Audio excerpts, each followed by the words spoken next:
In previous video में हमने देखा था कि सविनय अवज्ञा आंदोलन के समय जो नमक बनाकर नमक कानून तोड़ा जा रहा था सविनय अवज्ञा आंदोलन में, इसका राष्ट्रीय परिप्रेक्ष्य में क्या दर्शन रहा और छत्तीसगढ़ में भी जो प्रक्रियाएं आ रही थी उनमें से हमने देखा था कि धमतरी, रायपुर और बिलासपुर, इन 3 जगहों में किस तरीके से कार्यक्रम चले, किन किन लोगों ने भाग लिया और किस तरीके से घटनाएं हुई। तो इसी संदर्भ में हम अब देखते हैं कि मुंगेली में भी सविनय अवज्ञा आंदोलन सक्रिय रहा। तो इसमें मुख्य सहभागिता है हमारी राम गोपाल तिवारी और कालीचरण शुक्ल का। तो इन दोनों का नाम इसलिए आता है क्योंकि इन दोनों ने यहाँ नमक बनाकर नमक कानून तोड़ा। तो मुंगेली में एक महत्वपूर्ण घटना ये होती है कि वहाँ के जो सतनामी समाज के कार्यकर्ता होते हैं, जो सतनामी समाज के वहाँ के जो कार्यकर्ता होते हैं,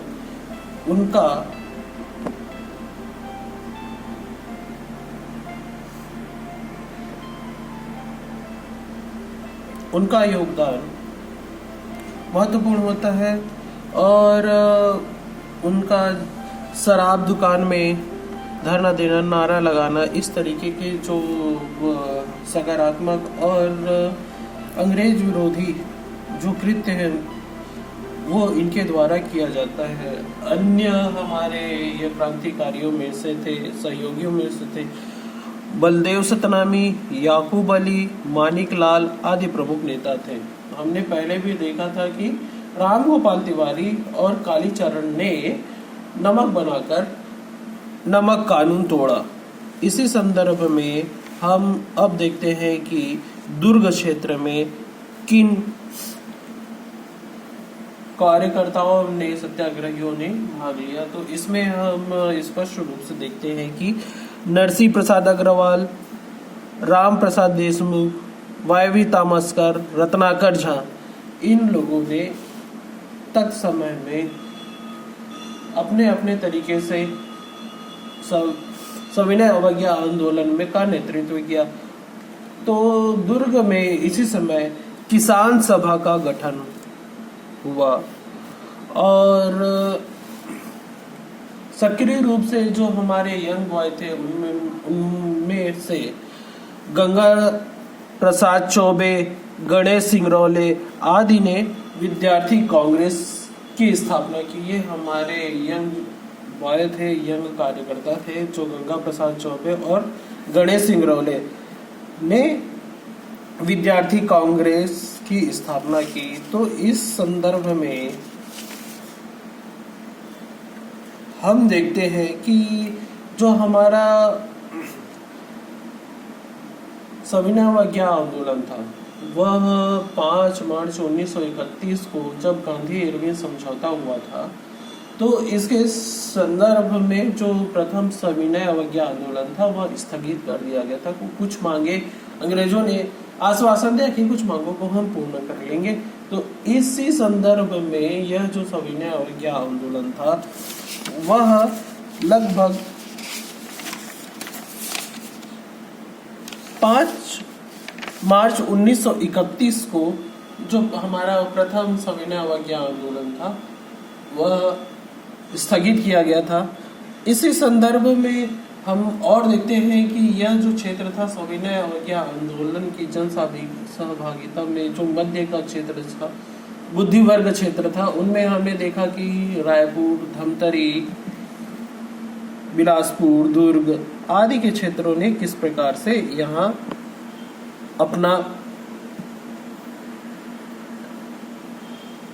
सहयोग दिया। इसी संदर्भ में जो ग्रामीण परिदृश्य थे, ग्रामीण परिदृश्य में भी हमारे जो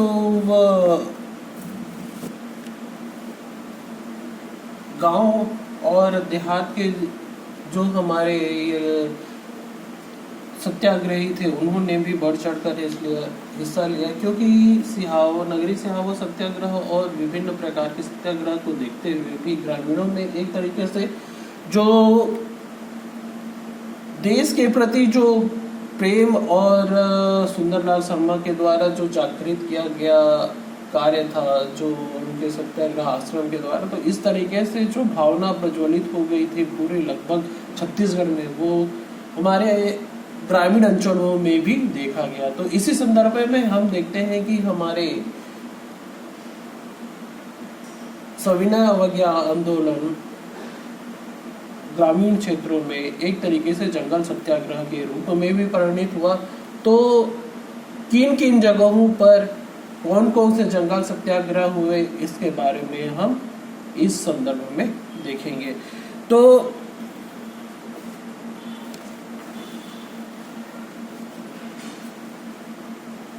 जो हम पर्यावरण में पढ़ते हैं 1927 का जो वो हमारा वन अधिनियम पढ़ते हैं, उसी के तहत ही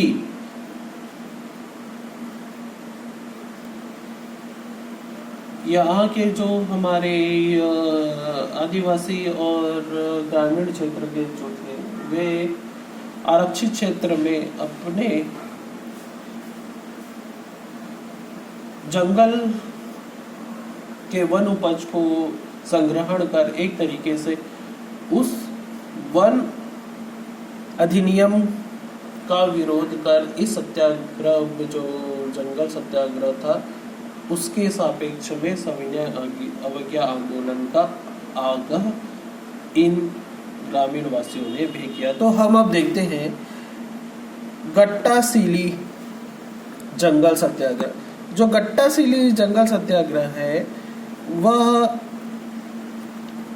जून 1930 में आरंभ हुआ। तो प्रश्न में पूछता है कि गट्टासीली जो जंगल सत्याग्रह है वह कौन से माह में, तो जून 1930 में। तो गट्टासीली कहाँ है भाई, तो गट्टासीली है धमतरी तहसील के सिहावा खंड के ठेमली गांव में। यह जो गट्टासीली है वहाँ स्थित है। तो जब ग्रामीण वासियों ने जब वन उपज संग्रह किया तो एक तरीके से जो अंग्रेज वन अधिकारी थे उन्होंने 1927 का उल्लंघन माना। तो इसी सापेक्ष में अंग्रेज अधिकारियों ने लगभग 800 मवेशियों को पकड़ लिया और उन्हें गट्टासीली गांव के कांजी हाउस में डाल दिया। तो इस तरीके से जो व्यवहार था वो ग्रामीण वासियों को उचित नहीं लगा। तो जो मवेशी के मालिक थे और माल गुजार गुरु गोसाई लाल ने वन अधिकारियों से एक निवेदन किया भी कि इस तरीके से जो व्यवहार किया जा रहा है, वह जो कृत्य है वह एक तरीके से नहीं किया जाना चाहिए। एक तरीके से उन्होंने अनुनय विनय करके प्रयास किया, लेकिन यह जो प्रयास था वह असफल रहा। तो इसके बाद यह हुआ कि जो पकड़े हुए मवेशी को बेचने के लिए कुर्क करने की इस वन अधिकारियों ने कोशिश की। तो इसका पता वहाँ के स्थानीय जो सत्याग्रही थे, नथुजी जगताप, बाबू छोटेलाल श्रीवास्तव और अन्य लगभग 25 अन्य कार्यकर्ता गट्टासीली पहुंच गए। और जब वहाँ के जो वन अधिकारी थे उन्होंने नीलामी प्रारंभ की, तो जो कांजी हाउस के समक्ष लगभग कार्यकर्ताओं ने लेट लिया और जो भी यातनाएं अंग्रेज वन अधिकारियों ने किया उसको सहा। ये इतना भ्रष्ट था कि कहा जाता है कि उन पर खौलता हुआ तेल डाला गया। तो एक तरीके से यह जो घटना थी, एक तरीके से बहुत ही भ्रष्ट घटना थी, लेकिन अंततः वन अधिकारी जो अंग्रेज थे वह व्यवस्थावश मवेशियों को उन्हें छोड़ना पड़ा। तो इस तरीके से यह जो सत्याग्रह था गंडे जो हमारा गट्टासिली का जो सत्याग्रह था एक तरीके से सफल सत्याग्रह था। और इसमें जो सत्याग्रहियों ने जो भाग लिया था वह पंडित सुंदरलाल शर्मा के जो सत्याग्रह आश्रम से प्रशिक्षित सत्याग्रहियों ने भाग लिया था। तो उनको पता था कि भाई कि हमें थोड़ा धैर्य रखना पड़ेगा और जो भी यातनाएं ये अंग्रेज कर रहे हैं उनको सह कर ही कुछ अहिंसात्मक तरीके से ही अपनी बात को बनवाया जाएगा। तो ये एक तरीके से एक सफल प्रयोग भी रहा। तो गट्टासिली के बारे में हम इतना ही जानेंगे कि गट्टासिली कौन से माह में, तो जून 1930 को नथुजी जगताप और हमारे बाबू छोटेलाल श्रीवास्तव का नेतृत्व था ये धमतरी जिला में हुआ। तो ये चीज़ें मुख्य बातें थी गट्टासिली से। अब हम देखते हैं कि इसी के सापेक्ष में हम देखते हैं रुद्री नवागांव का जंगल सत्याग्रह। यह रुद्री नवागांव जंगल सत्याग्रह, यह जो रुद्री नवागांव जंगल सत्याग्रह था यह भी धमतरी का क्षेत्र है और इसका नेतृत्व नारायणराव मेघावले और नथुजी जगताप के द्वारा लगभग किया गया था। तो एक तरीके से जो गट्टासिली का जो सत्याग्रह था उससे प्रेरित होकर जो हमारे ये जो धमतरी के क्षेत्र के जो कार्यकर्ता थे उन्होंने एक प्रयोगात्मक कार्य और कर दिया कि रुद्री में 5 लोगों का समूह, ठीक है, 5 लोगों का समूह जाकर सत्याग्रह जंगल सत्याग्रह करेगा रुद्री में जाकर हर दिन। तो यह जो सत्याग्रह था लगभग कहा जाता है कि 8 महीने तक चला। जब माल गुजार गोविंद राव ढाबा वाले ने इस जत्थे का नेतृत्व किया तो इस समय जो जत्था था वह थोड़ा उग्र हो गया। तो अंग्रेज अधिकारियों ने बलपूर्वक इसका दमन करने की कोशिश की और इसमें जो उन्होंने गोली चलाई तो इस गोली में रलू नामक व्यक्ति की मृत्यु हो गई। तो ये प्रश्न में आता है कि जो हमारा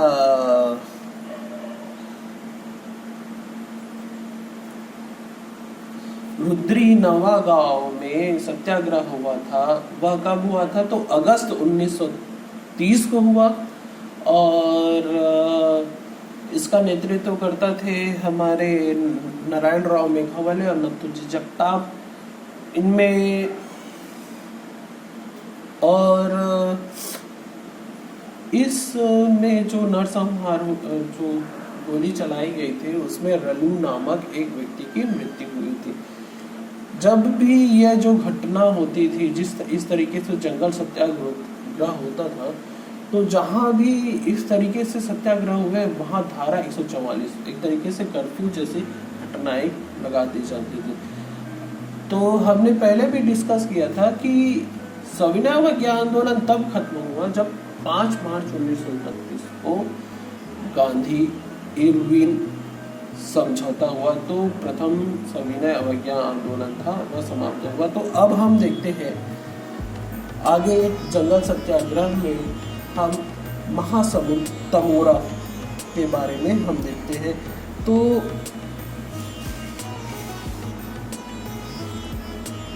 महासमुंद तमोरा के हिसाब में तो यह कौन से माह में हुआ था, तो ये सितंबर 1930 को हुआ था। तो महासमुंद के बारे में स्पष्टता जो हमें सीखना है बालिका जो दयावती के शौर्य के बारे में हमको के बारे में ये जानना है कि इस बालिका ने किया क्या था और किस तरीके से घटनाएं हुई थी महासमुंद सत्याग्रह में। तो यह जो लड़की थी दयावती, एक तो बालिका बचपना था ही मान के चलिए, लेकिन उसमें जो उग्रता था वह और राष्ट्र प्रेम की भावना थी वह काफ़ी प्रबलित थी। तो यहाँ महासमुंद का नेतृत्व शंकर राव गणेवाल और यतीन लाल जैन के नेतृत्व में यह जो तमोरा का जंगल सत्याग्रह था वह किया गया था। तो जब भगवती प्रसाद मिश्र ने नेतृत्व किया,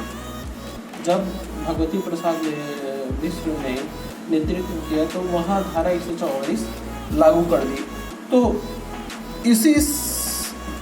तो शायद कुछ कृत्य के कारण जो बालिका दयावती थी वह अनुभागी अधिकारी MP दुबे को तमाचा मार दी थी। अब इस तरीके से घटना होगी तो किसी भी प्रकार से अगर घटनाएं होंगी तो जो अंग्रेज अधिकारी है वो भी अपना व्यवहारिक कार्य करेंगे, परंतु यह बालिका होने के कारण जो माल गुजार ने इस स्थिति को संभाला कि किसी भी तरीके से जो घटना हुई और तरीके से हिंसात्मक न हो। तो एक तरीके से महासमुंद की जंगल सत्याग्रह के परिप्रेक्ष्य में प्रश्न में ये आता है कि कौन से माह में हुआ था, तो सितंबर माह में हुआ था। और इसमें बालिका दयावती का शौर्य के बारे में पता चलता है। नेतृत्व शंकर गणेवाल और यतीन लाल के नेतृत्व में। धारा 144 तब लगती है जब भगवती मिश्र नेतृत्व संभालते हैं। तो इस तरीके से हम महासमुंद क्षेत्र के बारे में देखते हैं और हम अन्य जंगल सत्याग्रह के बारे में भी अब हम इस स्लाइड में देखेंगे। तो लबरा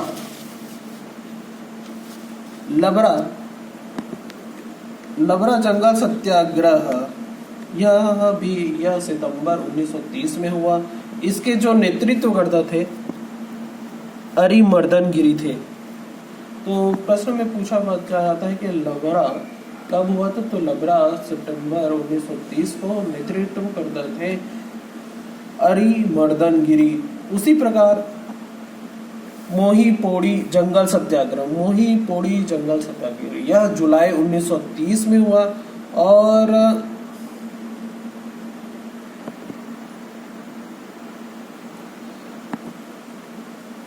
इस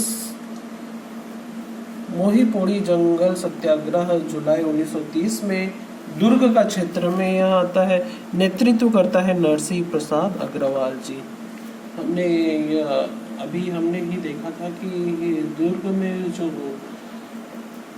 सविनय अवज्ञा आंदोलन का नेतृत्व भी नरसिंह प्रसाद अग्रवाल के द्वारा किया गया था। अब पोड़ी जंगल सत्याग्रह यह अक्टूबर माह में हुआ था और बिलासपुर में।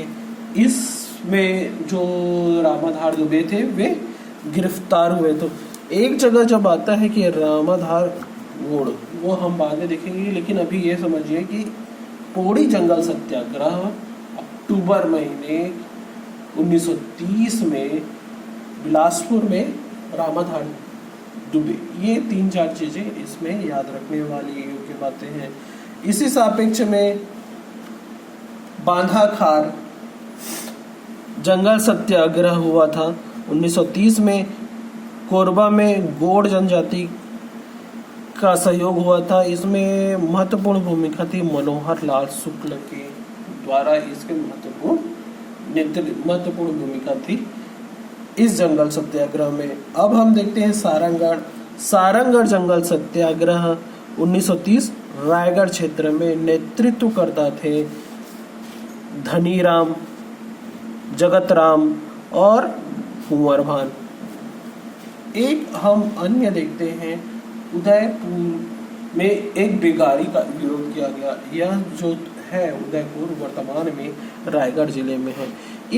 इस तरीके से हम पूरी विवेचना के तहत हमने देखा कि सविनय अवज्ञा आंदोलन में किस तरीके से जो बुद्धिजीवी वर्ग थे, जो पढ़े लिखे थे, और किस तरीके से ग्रामीण परिदृश्य में जंगल सत्याग्रह के द्वारा एक तरीके से अंग्रेज जो के द्वारा जो कृत्य था उनका विरोध किया गया, या एक तरीके से अंग्रेजों को परेशान करने का एक कोशिश किया गया। तो इस तरीके से अगर कभी भी अपने अधिकार की बात आती है या अपने जीवन की बात आती है तो विरोध करना चाहिए।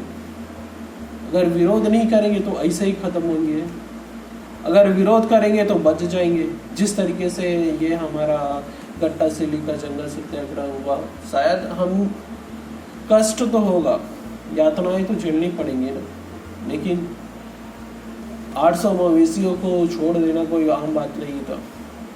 तो इस तरीके से अगर आपके साथ भी अगर कोई घटना हो रही है, आप उसको एक हद तक तो सहन कीजिए, लेकिन आप जब अगर ये आपके जीवन में आ जाए तो विरोध करना बहुत जरूरी है। क्या पता आपको नया जीवन मिल जाए। तो इस तरीके से हम देखते हैं कि सविनय अवज्ञा आंदोलन का प्रथम सविनय अवज्ञा आंदोलन है वह 5 मार्च 1931 को गांधी इरविन समझौते के तहत स्थगित किया गया था। तो आगे की चरण में हम विवेचना करेंगे गोलमेज सम्मेलन के बारे में।